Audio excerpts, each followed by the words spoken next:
네, 안녕하세요. 전공수학 이종훈입니다. 이번 시간에 볼 기본 예제는 현대대수학의 외직적과 내직적인데 일단 데피니션을 한번 살펴보도록 할게요.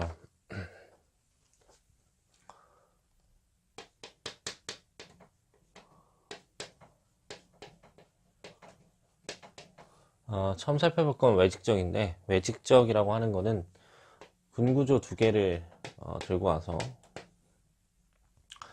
이 친구를 가지고 순서쌍을 만들었을 때 각각의 연산을 가지고 이 크로스 시킨 녀석의 군 구조를 줄 수 있는데, 여기서 스타라고 만약에 연산을 주게 되면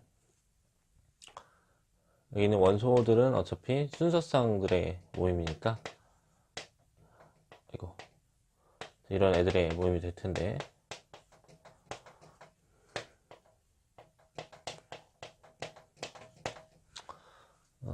G1, G2의 연산에, 그 다음에 G1 프라임에 G2 프라임의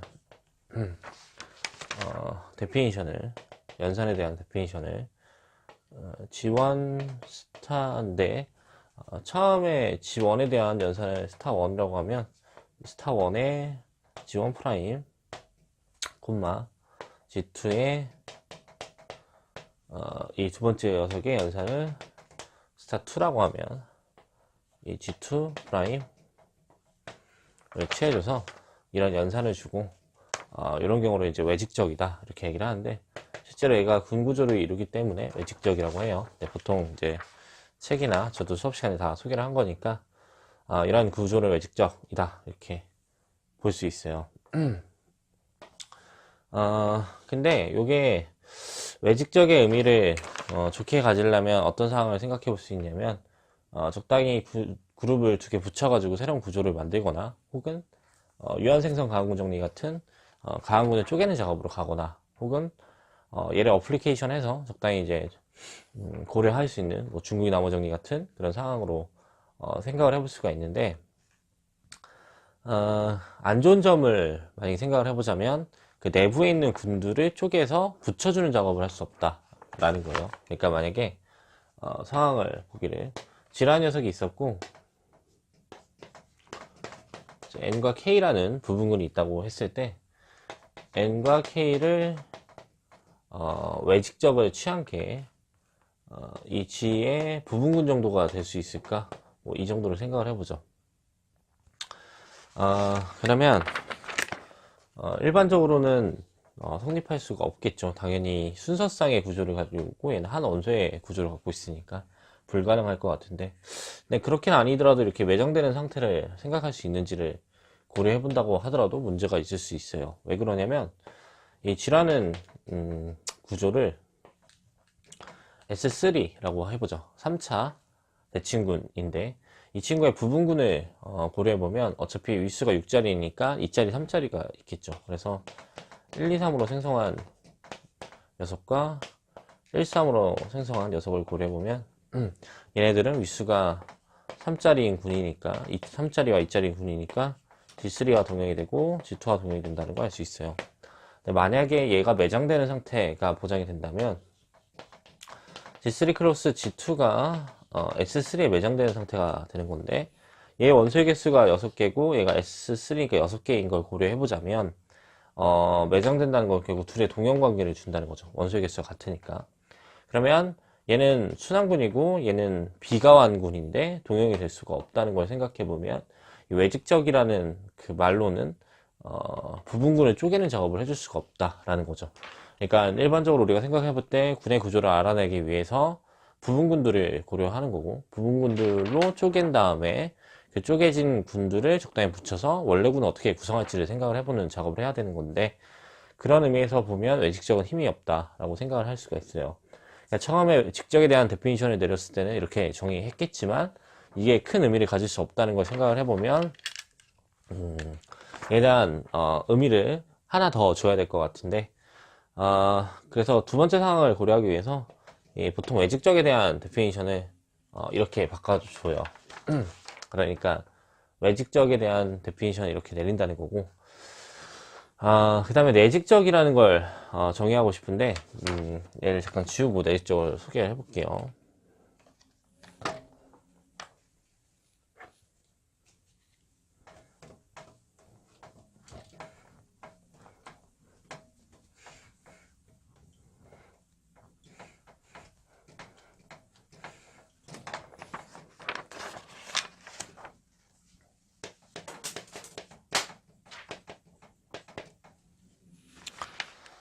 내직적이라고 하는 거는 군의 계보를 먼저 세워야 되는데, G라는 군이 이렇게 있고, 그 다음에 이 부분군 두 개를 고려했고요. H, K 이렇게 부분군 두 개.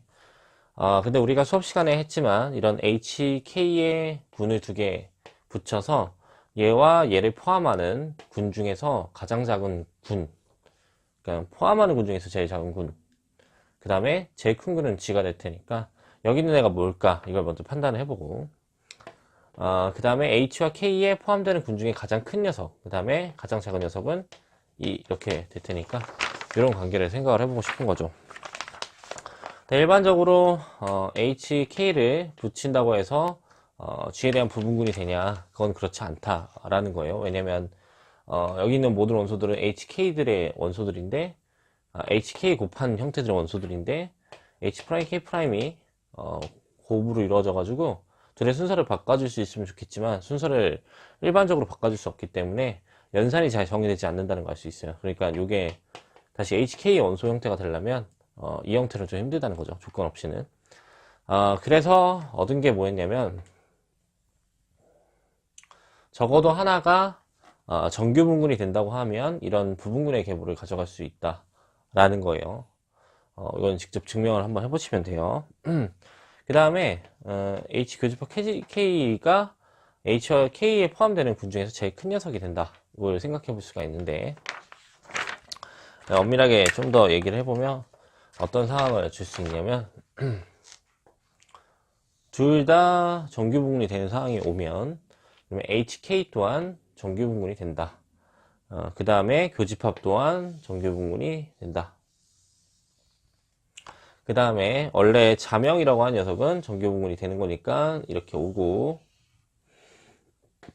자기 자신은 정규 분군이니까 정규 분군 계보를 이렇게 만들 수 있는 상황이 되는 거예요. 그러니까 아까 전에는 그냥 군이었고 부분군이었고, 지금은 정규 분군에 대한 계보를 만들기 위해서 둘 다 정규 분군에 대한 계보로 준 거고, 여기서 가장 특수한 형태를 고려해보자 라고 하면 어떤 상태를 생각해 볼 수 있냐면, H와 K를 포함하는 군 중에서 제일 작은 군이 제일 큰 군과 같아지는 이 경우, 그 다음에 H와 K에 포함되는 군 중에서 제일 큰 군이 제일 작은 군과 같아지는 경우, 이 경우를 특수하게 생각해 볼 수 있을 것 같아요. 그러니까 처음 조건은 G가 HK 전체가 되는 상황, 두 번째는 HK는 정규 분군이 되는 상황, 세 번째는 인터섹션을 취한 게 항덩어리 되는 상태. 이런 세 가지 조건을 만족할 때 이 HK의 내직적이라고 해요. 그러니까 두 개의 부분군을 가지고 G를 만들어주는 상태가 되면 이걸 이제 내직적이라고 한다는 거고,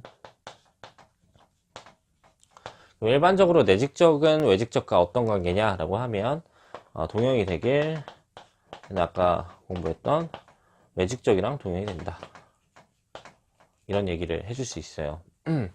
근데 여기서는 방향성을 느끼고 가는 게 좋아요. 그러니까 일반적으로 동형이라고 하면 얘가 얘랑 동형이고 얘랑 얘랑 동형이라는 걸 알 수 있지만, 방향은 항상 이렇게 가는 게 좋은 게, 내직적이 존재하면 외직적과 동형이 되는 건 맞지만 외직적이 존재한다고 해서 내직적이랑 동형이 된다는 걸 얘기해 줄 수는 없어요. 왜냐하면 내직적의 존재성이 보장이 안 되기 때문에.